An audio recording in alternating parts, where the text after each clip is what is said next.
Hey everyone, you are listening to the Divergent Conversations podcast. We are two neurodivergent mental health professionals in a neurotypical world. I'm Patrick Casale. And I'm Dr. Neff. And during these episodes, we do talk about sensitive subjects, mental health, and there are some conversations that can certainly feel a bit overwhelming. So we do just want to use that disclosure and disclaimer before jumping in. And thanks for listening.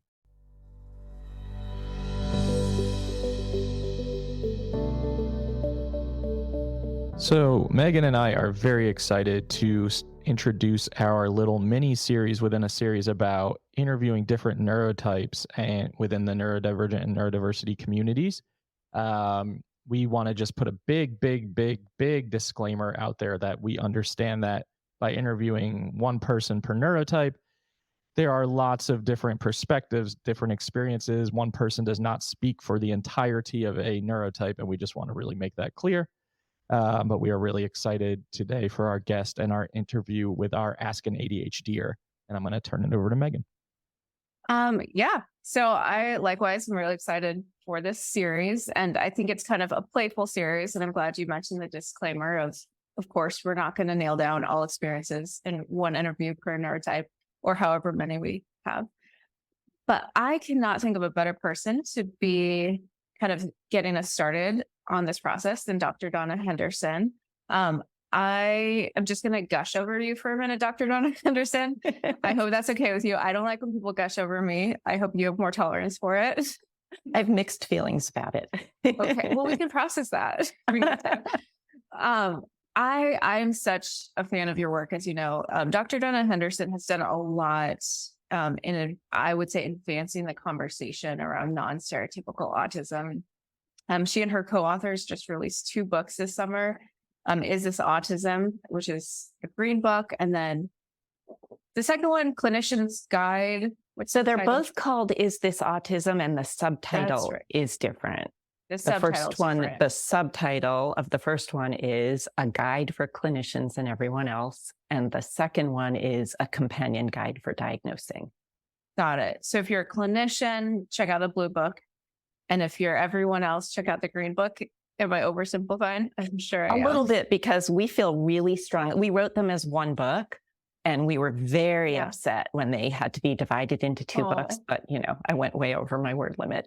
And understandably, it's a complex topic. It is. And we really want clinicians to start with the first book, because the first book tells you kind of what to look for. And the second book tells you how to look for it. And if you don't know what to look for, it doesn't matter if you know how to use tests and rating scales. I love that. Yeah. Okay. I'm actually so glad, that was just a divergent trail based on the introduction, but I'm actually really glad we had that conversation, because I've been wondering how to recommend your books. And I remember I've read the green one, not the blue one yet.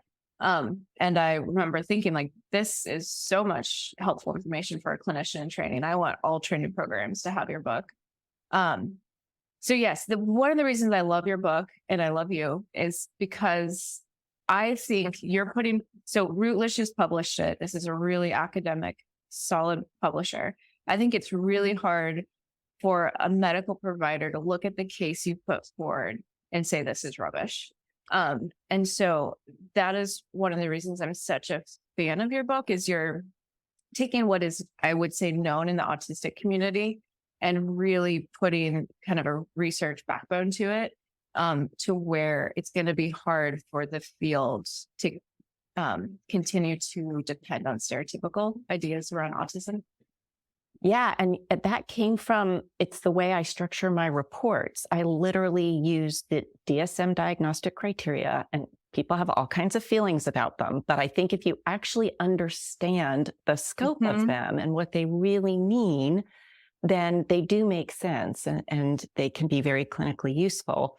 And so when I write a report for somebody who is autistic and has been misunderstood over and over and over again by their healthcare professionals and everyone else, I literally write how they meet each diagnostic criteria, because I want to arm them with that document, so a future healthcare professional can't say, well, I don't think you're autistic, because they have the proof. Yeah. Yeah. Well, and now you've done that for a wide audience, which is why this is so valuable. Okay. I'm bringing myself back on track. So other than these fantastic books, like I've been at your trainings, I've heard your trainings, I've posted some of your trainings around PDA, around autism in girls. I know there's a podcast you're on that has like gone viral where you walk through the DSM criteria for girls. So you're well known in this field as an expert on autism. So you being on our podcast today is a little bit different because we asked you to come on to speak from your personal experience as an ADHDer. I think it's so interesting here. You are at the forefront, I would say, of the clinical research around autism. And you're an ADHDer, which you talk less about. I have heard you talk about it here and there, but I haven't heard you talk about it in depth.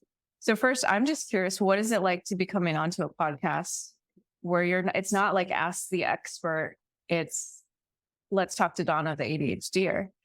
Yeah, it's a little bit nerve-wracking, it's to do, something more personal, but I ask people to tell me their personal stuff all day, every day. So turnabout is fair play, I guess.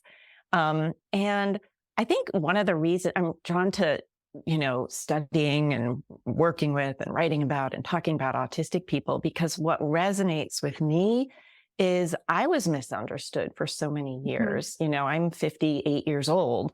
And so I had no hope of being diagnosed as an ADHDer when I was a kid. I was also, a girl who, found school to be relatively easy. I messed up a lot, didn't get the best grades and all that, but it wasn't super effortful for me. And so I had no hope of being identified. I got identified and diagnosed when I was in my, I think, mid to late 30s. And so I understand to some extent, at least, what it's like to be misunderstood and then to internalize all the shame and blame and to, blame yourself and be really hard on yourself. And then to have that experience of somebody seeing you and saying, actually, this is what's been going on and how unbelievably life-changing that can be. Yeah. So liberating, so liberating. And this is something I think Patrick and I have talked about some, but I'd be curious what some of your internalized labels were. I think different and both shame-based, but I think some of my most just aggressively negative labels I've put on myself is actually more for my ADHD than my autism. Do you feel comfortable sharing what were some of the internalized narratives that came online for you, having been undiagnosed till Sure. Definitely when I was younger, like in high school and college, lazy. I knew I was smart. I knew I was capable of, advancing in my academic career. And yet, I avoided hard work. I couldn't sustain attention or effort sometimes. And so definitely I thought of myself as lazy. And now I realize I'm absolutely anything but lazy. Right. Well, you literally just came out with 2 books this summer. Yeah. So that's been a big change. But that was, the first half of my life. I definitely thought of myself as lazy.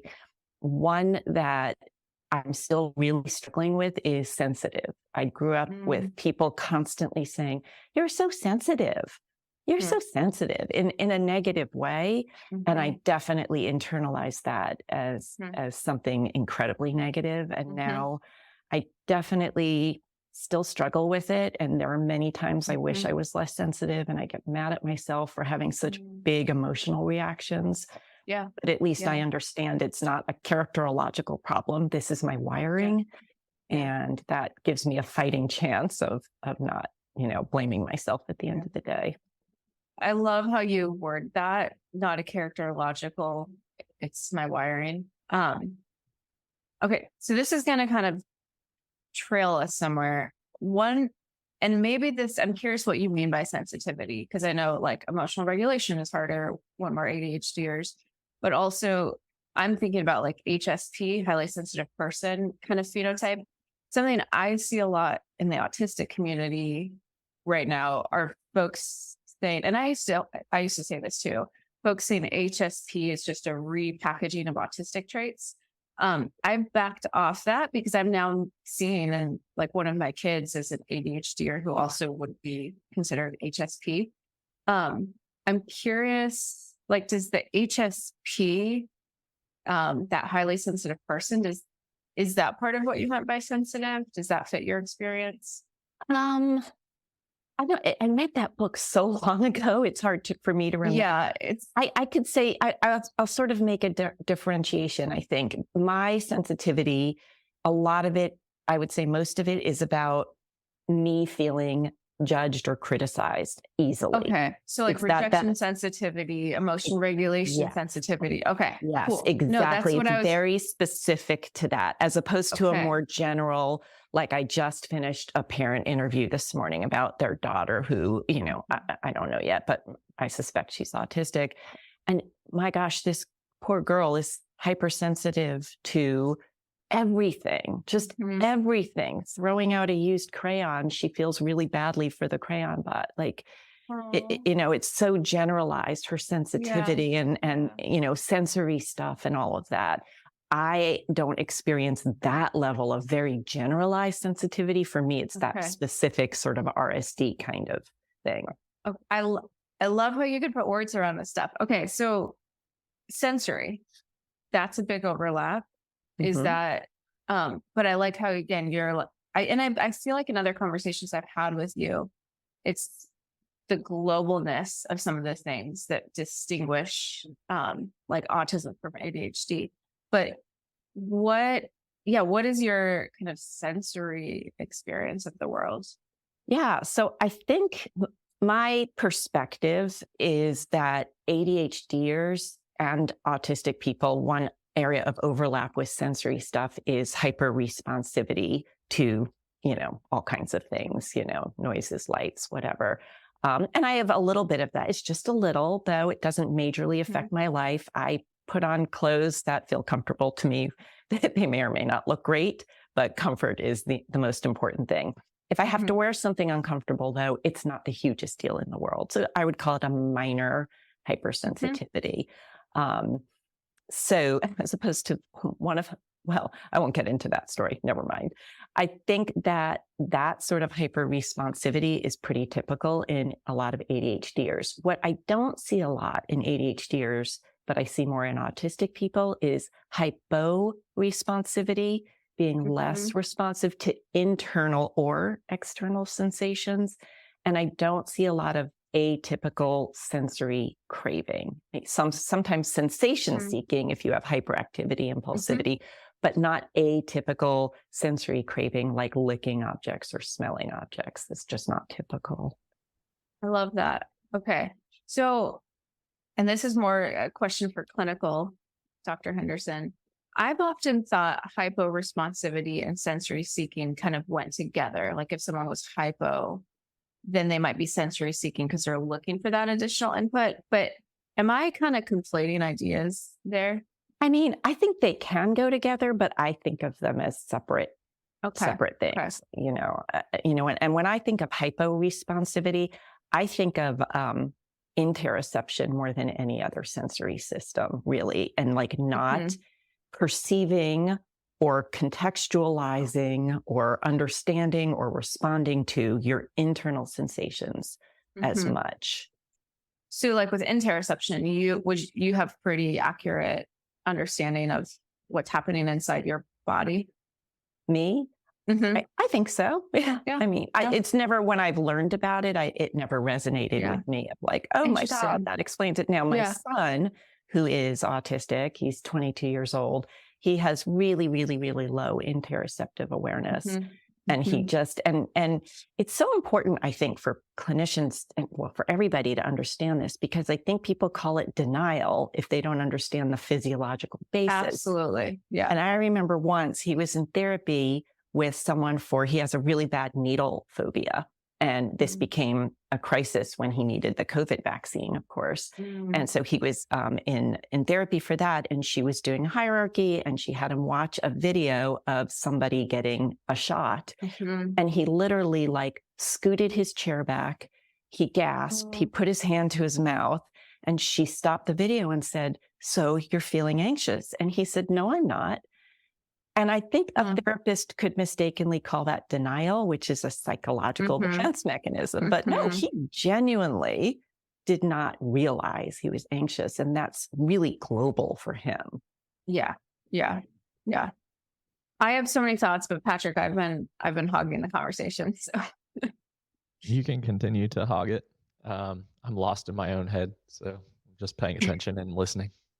Patrick flew yesterday. He traveled yesterday. Oh, Yeah, I had a 5 a.m. flight out of California. Got back oh to my East goodness. Coast at 7:30 p.m. So my brain is Oh, not online. I feel you, and I love it. I know, I was just going to say that. And you know what? That's something that has evolved for me as an ADHDer. I used to try to hide it a lot more. And now I'll say things like that, you know, whether or not I have a good excuse like you do. I'm more willing to say in conversations, you know what? I just completely blanked out for no good reason. I actually really want to hear what you just said. Can you tell me again? Yeah. And it's sort of Yeah. freeing to be able to do that and not to constantly feel like I have to pretend I'm paying attention perfectly well all the time.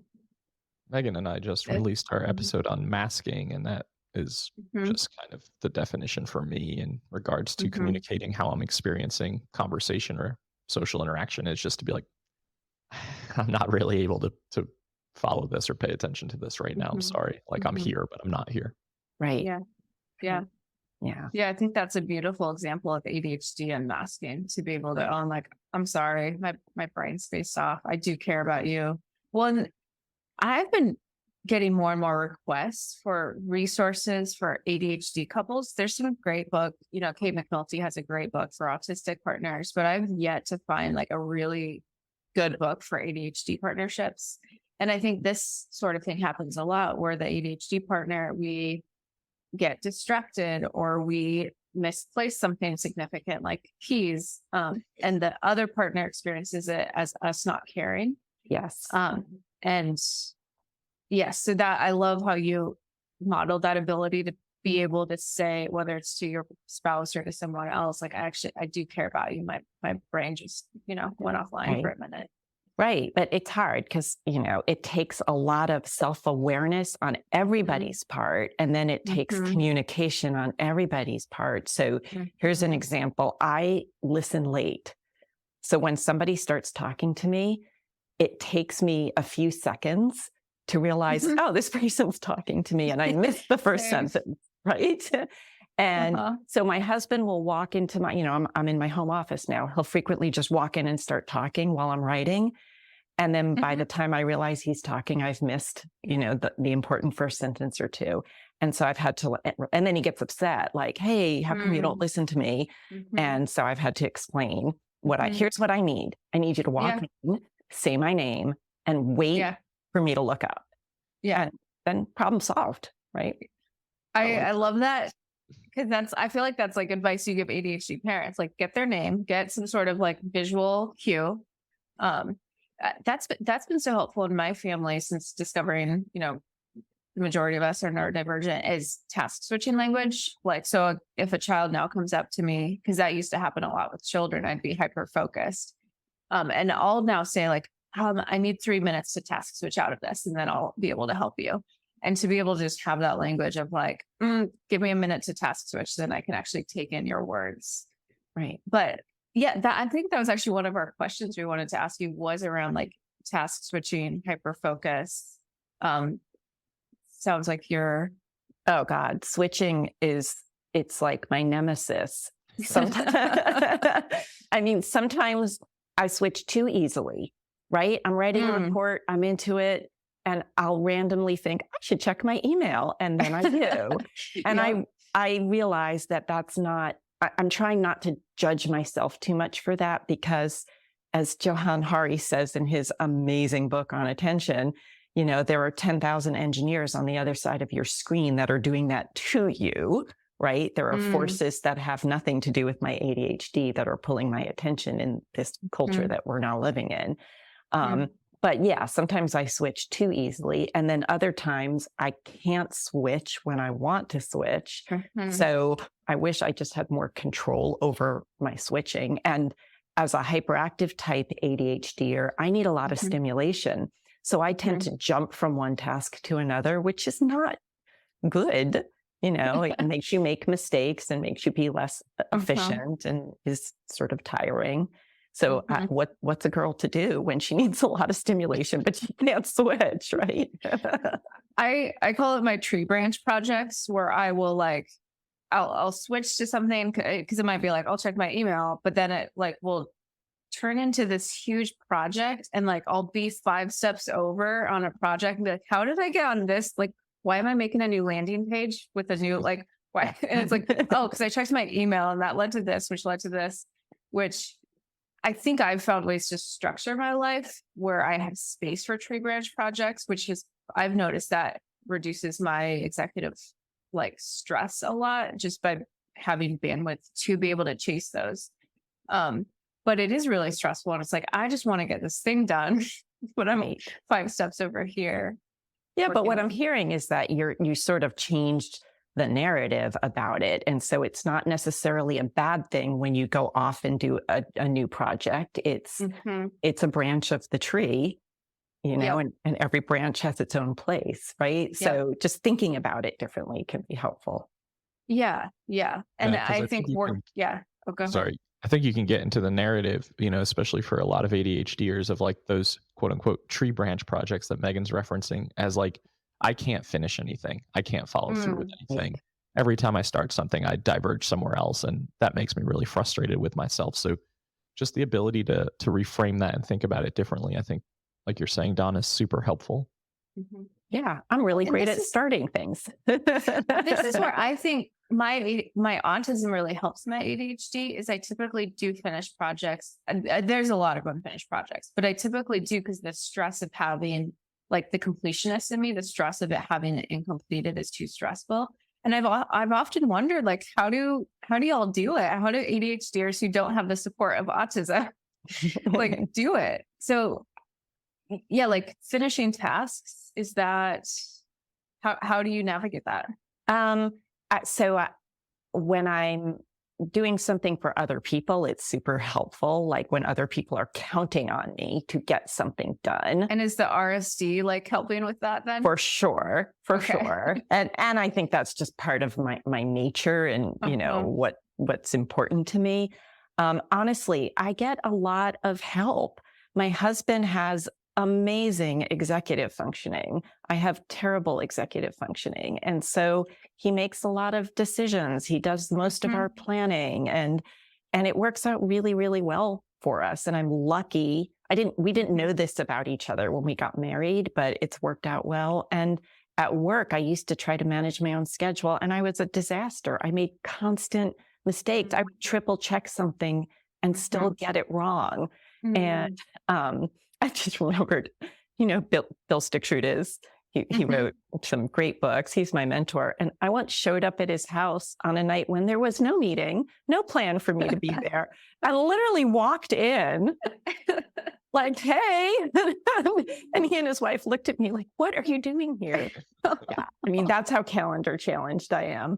And so I finally accepted that. And so at work, I now have somebody who manages my schedule and it takes all of the decision-making and planning off my plate. And I listened to your PDA episode and I heard you say, you know, talk about you needing control over your schedule. That's the exact opposite of what I need. I love it when somebody else decides what my schedule will look like. And then I wake up in the morning and they hand it to me and I follow it. Yeah. I wonder if that's, sorry. Go ahead. I'm also interested in this. I'm curious if that's one of those subtle differences between ADHD and autism. Again, there'll be diversity, but like, yeah, my autistic daughter, it's like, what is the schedule? Let's make it together. Like there's gotta be agency in creating the schedule. My ADHDer is like, stop giving me decisions. Like, just give me breakfast. Yeah. Like, just tell me what to wear. Just tell me what we're going to do today. So I hadn't thought about that before, but like how we feel about our schedule and who's in control of it.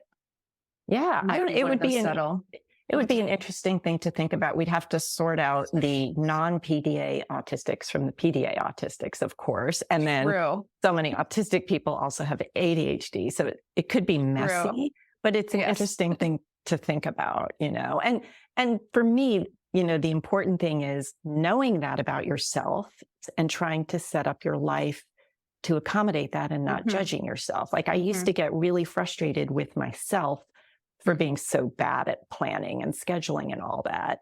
And now it's another one of those things I can own and say, yeah, I'm terrible at that. And that's okay. I'm going to get help, you know? That And was that's the actually nice going to thing. be There's my a lot. question. Oh, go ahead. Sorry, Megan and I are going to do this a lot today.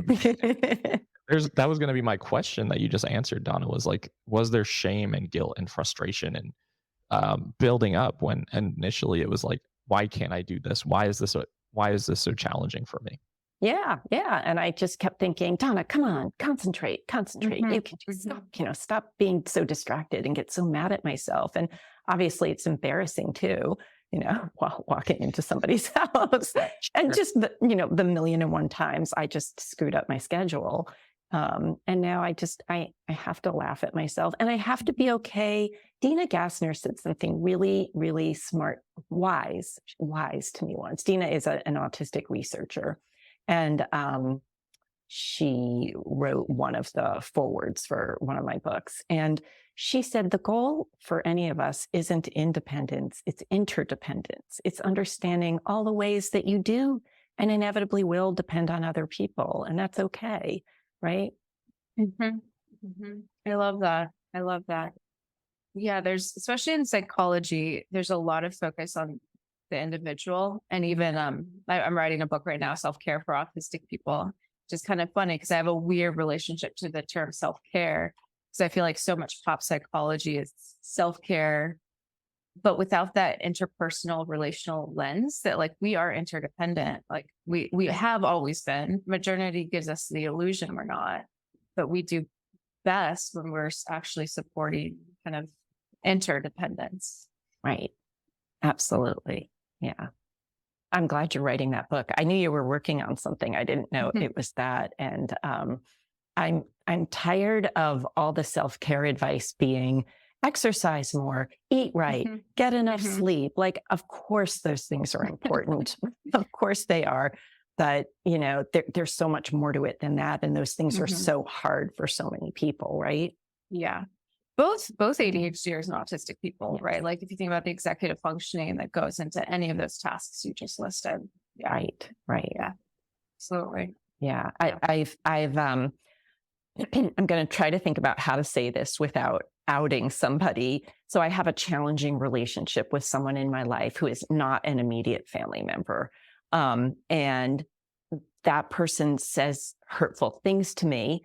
And for years, I have then immediately, without thinking about it, reacted and said things that I regret, because I don't want to be hurtful or disrespectful. And also because it just feels crappy when you lose it a little bit and say things you regret.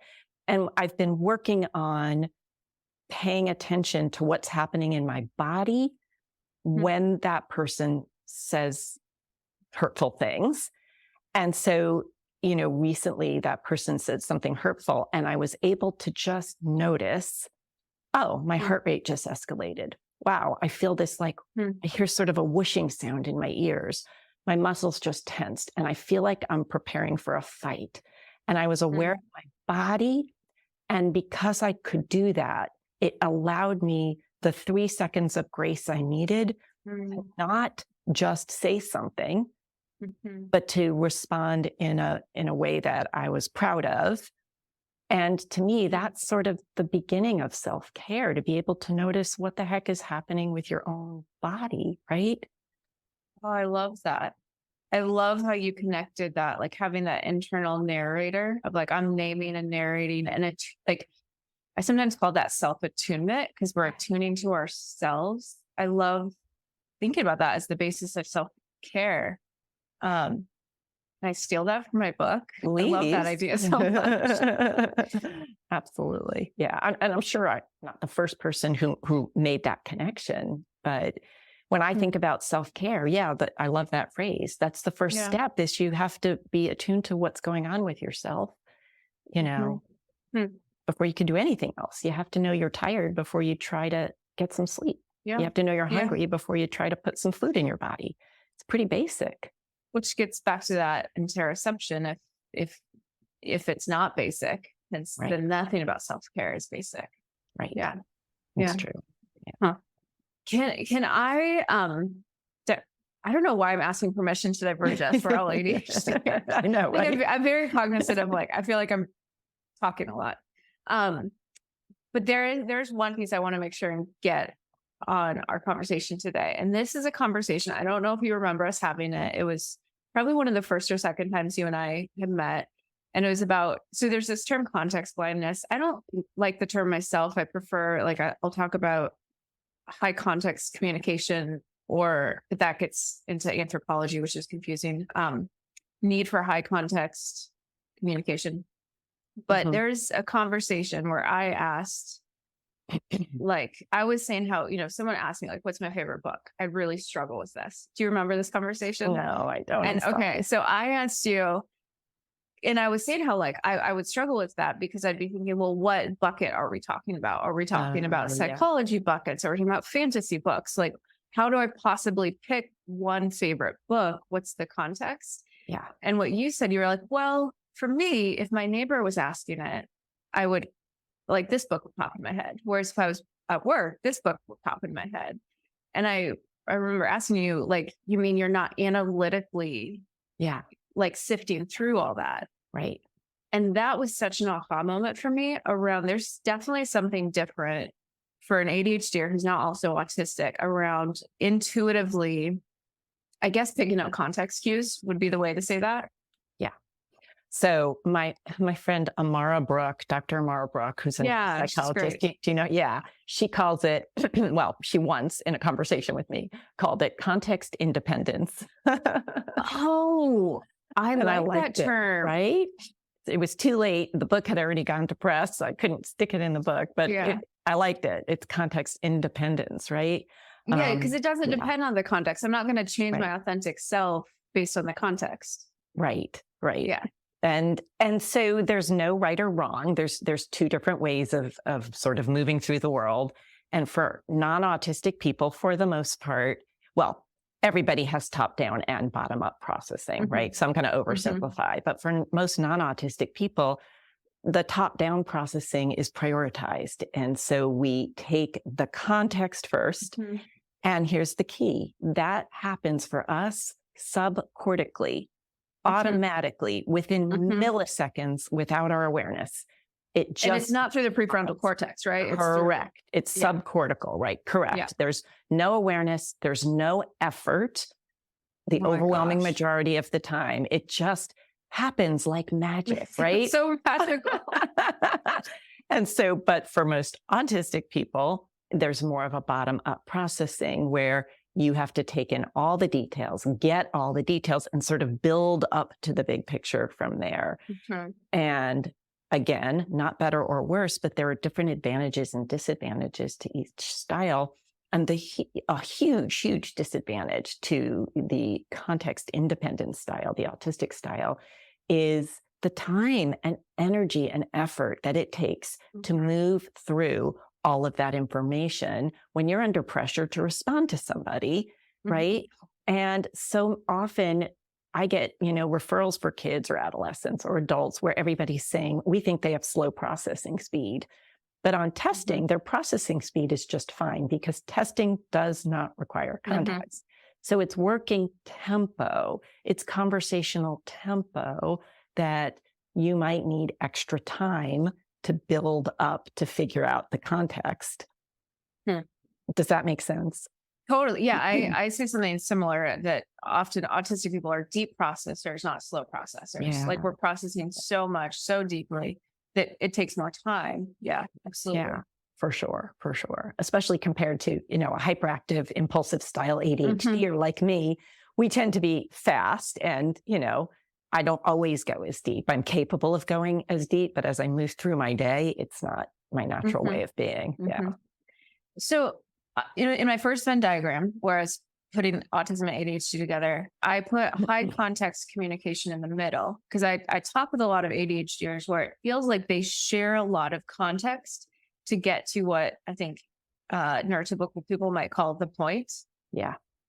Do you how would you categorize that in the top down, bottom down, or is that totally unrelated? And also, do you also observe that in ADHDers who aren't also autistic, kind of a high context way of sharing stories or?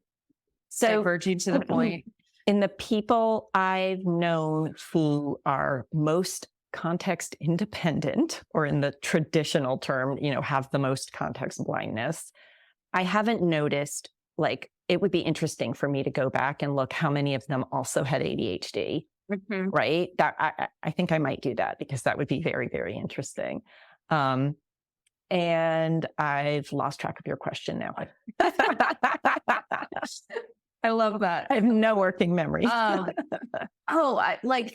If high context communication, or like, in telling a story, needing to share a lot of context, if that feels like an ADHD thing, or again, maybe plated autism, that doesn't feel like an ADHD. No, to me, that feels like if you don't intuitively have the context of what your listener already knows and actually needs to know or wants to know, you're at risk of giving too many details or too few details, right? Yeah. And that happens sometimes too. All the time. Like, I do this, I hear this all the time. I either am sharing not enough or too much. Like this, like, magical Goldilocks of just enough information.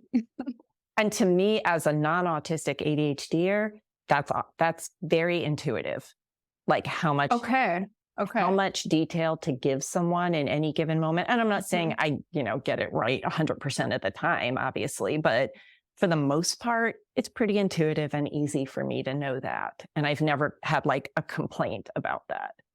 That's fascinating. I did think that was kind of an ADHD thing to like share long-winded, verbose stories that diverge all over the place. But that's really interesting to hear you say that. Yeah, I think ADHDers, sometimes we maybe talk a lot or can be interrupty or maybe go a little bit off topic, but to have a pattern of providing too much what we would call irrelevant detail, because that's really what you're talking about. I don't personally see that as an ADHD thing. It's not for me. It's not something I've noticed in my clients. Yeah. Sometimes I wonder if that being an autistic trait, if it's also because you're trying so hard to read the other person's body language and facial expressions of how are they reacting to said information. And if I'm not getting the reaction that I think I should be getting, then I'm offering more and more and more information. And then I get lost in that explanation. And then I'm like, did that even make sense? And the person's like, no, it actually I didn't track that at all. My wife will look at me and be like, why are you telling me all of this? I'm like, I think I was just trying to figure out where the reaction was to what I was saying. And then ultimately I get lost in that. And would it like feel natural for you or not to just like, what I would do in that moment is say, I can't read your reaction, or I'm not sure if you want to hear more about this. Like, I would check in with the person verbally. No, I don't think that comes to mind immediately for me when I'm in conversation like that. I think it's just like, I get this anxious process that comes over me where I'm like, oh my God, I don't know where to go from here. And now I feel trapped in this conversation. And I wonder if that's, partially just non-autistic conversations not being intuitive for you, and partially just having had bad experiences with conversations in the past, then they bring on that anxiety. And I don't happen to have either of those differences. And so for me, if I'm in a conversation and I feel like, wait, we're having a disconnect, the most natural thing is to be like, hey, I think we might be having a disconnect. What's going on? What do you want me to talk more or less? What's happening? Save me a lot of time. And And I do that too, Donna. And I think I've trained myself. Like, I've developed a hypervigilance. And I think this is part of autistic ADHD masking, a hypervigilance to other people. So for me, like, gaining psychological safety in conversation is knowing what's happening. So I'll do a lot of like, okay, what's happening here? The only therapist that I've actually worked well with was someone who was willing to do interpersonal work with me, because that I don't feel psychologically safe in a conversation unless I can check in with the other person and get an honest answer about what they're experiencing in that moment. Yeah, that makes a lot of sense to me. And I think I've heard similar, experiences from quite a lot of autistic people, late diagnosed autistic people in particular. Yeah. Okay, small talk. just like, I've heard you talk about breadcrumbs. You pick them up. You like, do you like small talk? Do you tolerate small talk? Like I know you're good at it. So I have to tell you this story. So I have a colleague who is autistic, and his name is Eric, and we've worked together for over a decade, and we work very well together. And I walked into his office one morning. I was in a big hurry, and I said, "Hey, the client you're seeing today, 𝗿𝗶𝘀𝘁𝗶." And then I caught myself and said, "I'm sorry. That was so rude of me. How was your weekend?" And he laughed, and he was like, "Seriously, I do not need you to ask me about my weekend. I do that for you guys," meaning all of us non-autistic colleagues. "And I'm good if we never, ever do that again." And to be clear, like, I think Eric and I like really like each other and work very, very well together. But he's like, "I feel no need to get into any of those social niceties." So that was probably 2, maybe 3 years ago. I cannot tell you how hard it is for me to like engage my prefrontal lobe and stop my natural way of interacting when I see him and not say, "Hey, what's new? How's your daughter? What's going on? You taking a vacation this summer?" Whoa. So for It's you, so you're putting hard. on a break to Yeah. not do that. Like for Yes. me, and I think for Patrick, it's like forcing myself. It's like I have to hit the gas to Yes. get myself to ask those damn questions that I really don't like. But for you, it's like putting on a break. It's holding something back. That's exactly right. And I feel like it Oh, gives me wow. this tiny little window into what it must be like to be autistic and to Mhm. have to be like very aware in the moment of this is what my urge is to do in this situation, but this is what I must do if I want this situation to be comfortable for the other person. It's hard. And I only have one person I have to do that with. That's such a great example of the double empathy problem of Yep. like this two-way street of like, it's just a different cultural reference of how we're communicating.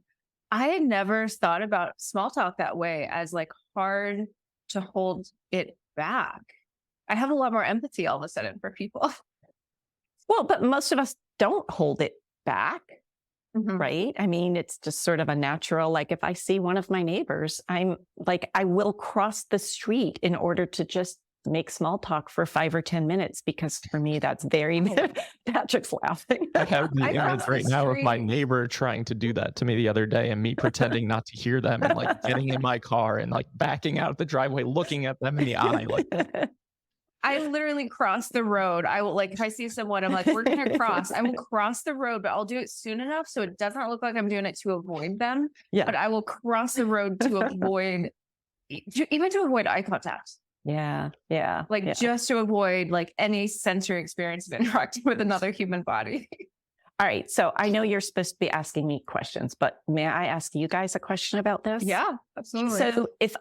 So with my son, and he wouldn't mind me saying this, you know, as a non-autistic person, one of the ways I feel connected with other people is by connecting verbally, by talking. Mhm. And it's not always deep and important. A lot of times it's, "So what you doing tonight? How was your day?" kind of stuff, which is like the absolute last thing in the world he ever wants to do.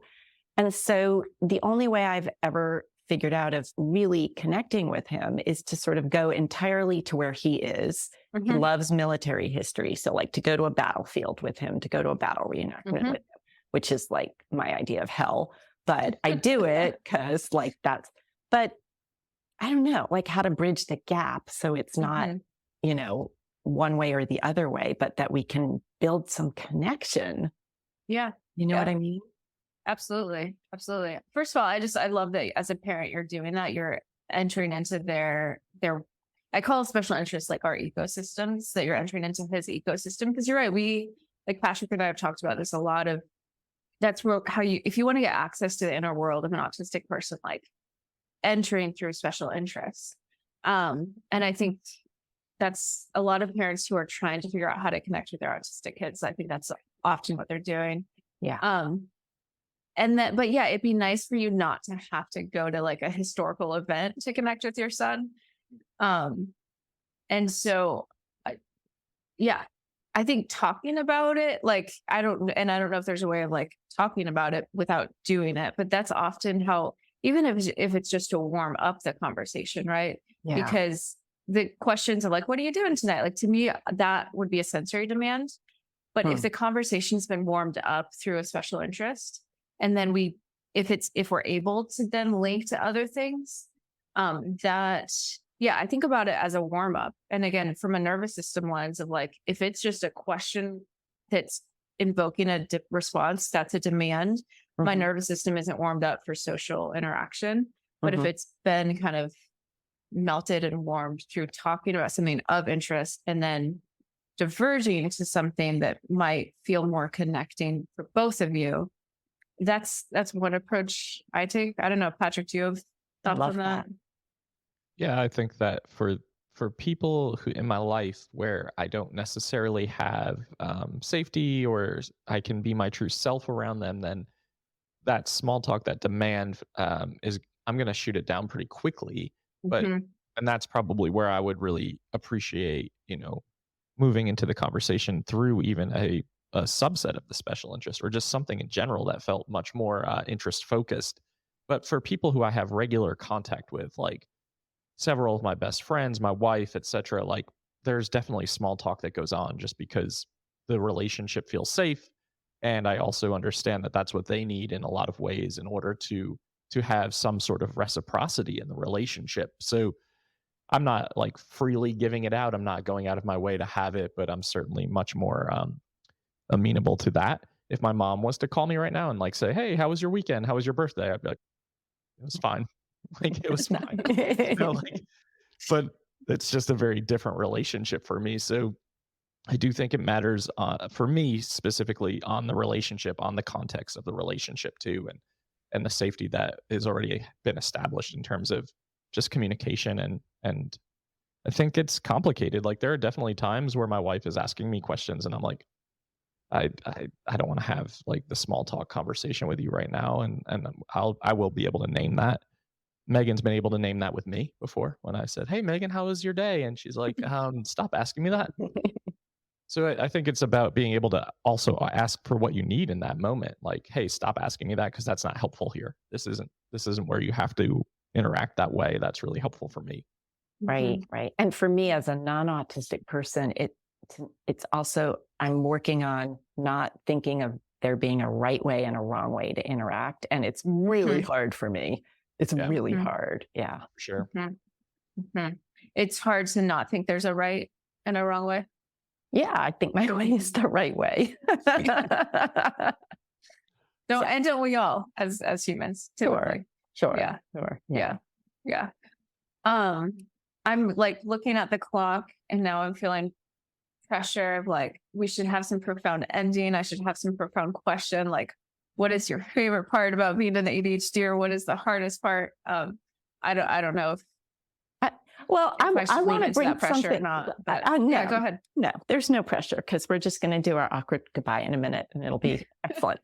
But I want to bring up one thing that I wonder about as a difference. And obviously everybody's an individual, but working memory, I think about. I've met so many autistic people who don't have ADHD who have absolutely phenomenal working memory, phenomenal working memory. Yes. And I, as an ADHDer, have like absolutely terrible working memory. And for those of your listeners who aren't super familiar, I tell kids it's the blackboard in your brain where you can write something down while you're working on it. And I write in disappearing ink on my blackboard. Same. And, one thing I've noticed just with family members who have great working memories, they think a lot about the past and the future. And I am almost incapable of thinking about the past and the future. I just am very much in the moment. And that leads to my difficulty with planning. And it's good and bad, right? They are so much better than I am at planning because they can hold the future in their brains and, think of different scenarios and choose the best scenario, which is very hard for me to do. But they also obsess a lot about the past and the future, which I don't tend to do. So it's just something I've thought about as a difference. That's and that and I don't love this. I think in general, we're going to find ways of moving away from ableist language, but time blindness is how that's often referred about, just the here and the now. And I love how you both see the what it gives you, but also what it takes from you, right? There is less of that obsessive. I think I've noticed that too. I had it connected, the obsessive tendency toward, you're right, that lack of time blindness, but like that ability to perceive the future and the past definitely leaves us vulnerable. Yeah. Somehow I managed to have both. I both struggle with time perception and my working memory is terrible, but I also do think a lot about the future and the past. Well, maybe my theory is wrong then. Well, I mean, maybe it's part of being an autistic ADHD, or maybe there's, yeah. Do you do both, Patrick?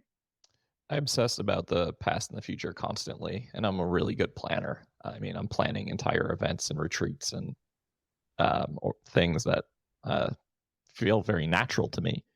I really struggle moment to moment working memory, where I will forget what I'm doing during the day all the time. I'll forget like why I went down to the kitchen for something. I will forget like the 3 things that are in my mind that if I don't write them down immediately or respond to immediately, they'll be gone.